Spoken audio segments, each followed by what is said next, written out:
I can do the Doom 1993 Hertz sound effect. Hurt me. Hard rain. Hard rain. Hard rain.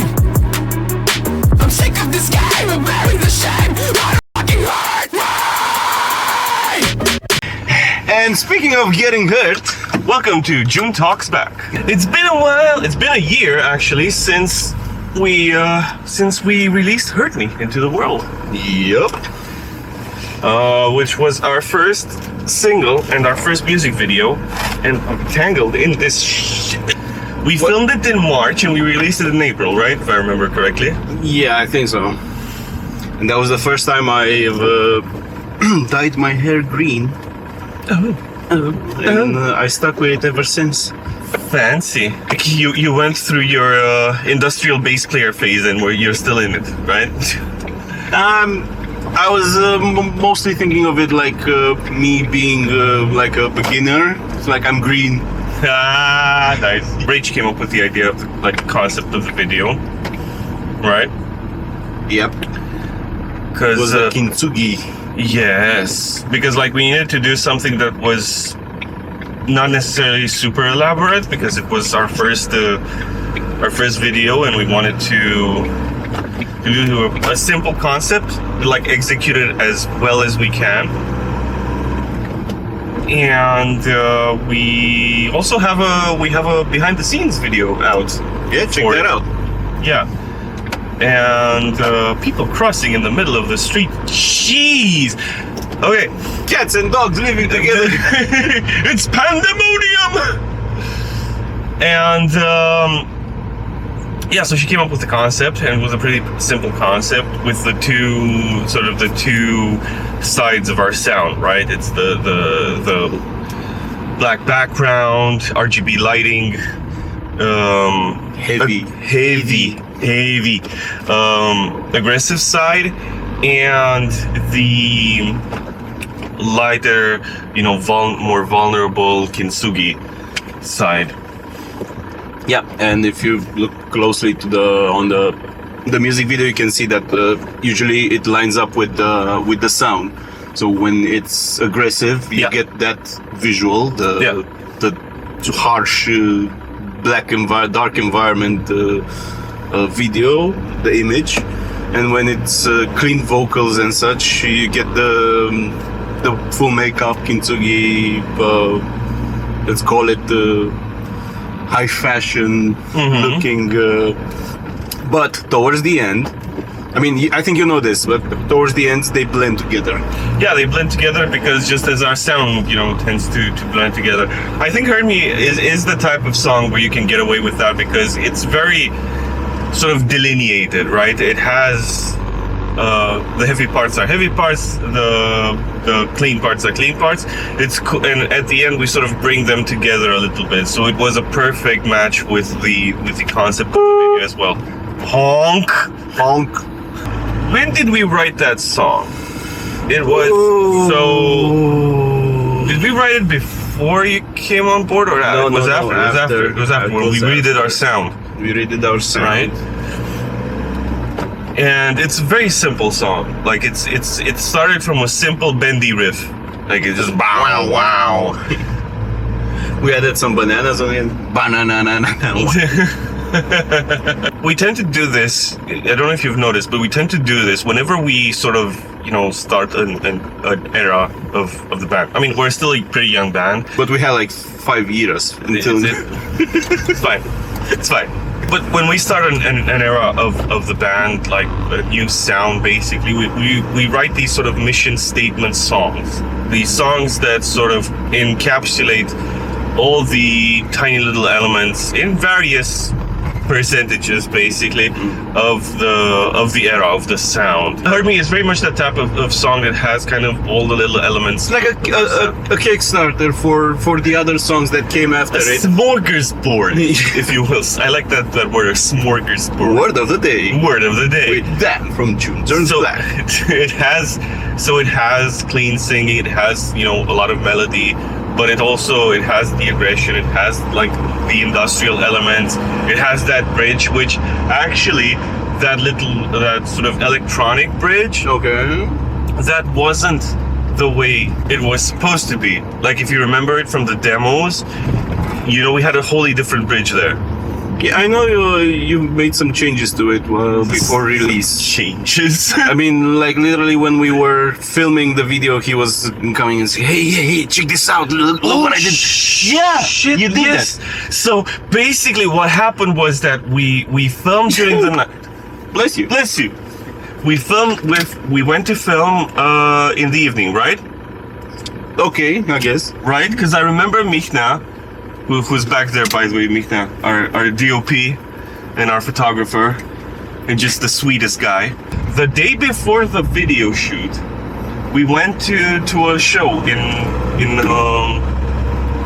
a local club. Didn't we? No.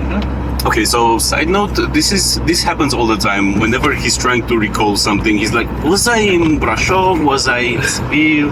No, I think it was Oradea. Oh no, I think it was." And you can't have like a conversation about what happened in the past without getting this. I know it was shortly before the video shoot. I came up with that bridge because I was working on the production of the song. So that's basically, we have several stages, right? When we're working on a song. There's the demo stage where we're writing the song. We usually play it live a little bit. I know this wasn't the case back then, like a year ago. But, we usually play it live or rehearse it a little bit, learn the song and see if there's anything we need to tweak. Then we move on to the actual recording and, mixing and like recording, production, and then mixing, right? Sorry. Oh, yeah. Okay, so and basically the idea was that I was working on the bridge there, and I wasn't happy with it because it felt like it was too stock. It felt like it was kind of boring a little bit, honestly. Like it didn't seem to have anything special, right? And then I came up with this new one, inspired by kind of the sound of Enigma, bringing in some world music percussion in there, making this whole beat that's now on the song, and that's really special. And I came up with that a couple days before the video shoot, so I had to. He was like with the phones. Hey, listen to what I did. No, because we already had it as a. I'm pretty sure you made some changes like one night before or something. You were showing it to us during the film. When we were filming the... No, we already had it. I already exported like an MP3 because we used it in the shoot, because we needed it for the shoot to do like the motion shot. Ah, okay. Right? Yeah. Probably you had it ready like a bit earlier, and maybe I haven't listened to it. It's fine, but it was pretty short notice. It was pretty short notice, but we had it because we needed to do the shot where Rach is spinning on the bridge to where she's like sitting like a statue and stuff like that. But yeah, I don't think so. We covered a little bit, and you can see more in the behind the scenes video of that video shoot. But I don't think we talked about what happened after, right? Like we released the song, but what happened after? So we had some amazing content creators, people like Kevin from FIM, Old School Nerd, Tori, Reacts, and Dashi and her dad. And we had quite a few streamers and content creators who actually reacted to the song. They were really into it, man. Yep. They were really into it, and we did not expect that. We definitely didn't expect that, and we had a lot of views, at least for just somebody who just appeared on the scene. I think we got. I think it got like 1,000 views in a week or something like that, which was huge for us. Basically, we did not know what to expect when we released this. Yeah. And actually, we did not have any plan, which is not necessarily a good thing, because we're kind of still there. It was, we had zero expectations. Like, we just put it out there. Zero expectations. And I think we did very little promo before. Like, we just put it out on the internet and to kind of see what people would say. And there was a lot of good and positive feedback, and people were really getting into it. They really liked the message. They were vibing with it. They were I still remember Tori's reaction, right? That we all three of us watched at the same time, and we were almost in tears while she was tearing up. That was amazing. And it really, like, the buzz in the scene then, like, everybody was like, whoa, hold on, what's happening here? Yeah. And with that video is actually how we hooked people that work with us now. Yeah. Our manager Ella picking us up because she landed somehow on that video, and she was like, oh my gosh, wait a minute, there's something here. And I think, you know, I think that song really resonated with people because it is raw, it is personal, and it is so in your face about it, right? But it's sort of not in a, it's in a vulnerable way, but it's not in a victimizing way, because that song is about taking, you know, that trauma and turning it into something that makes you as an individual stronger. Yep. And there's one more thing, like a fun fact that you know, there's this thing where people can have like the same idea at the same time. Yeah. Somehow. I don't know. I don't remember if like in the same day or like a day after, another band released another video with the same idea with the kintsugi and and I was like, what?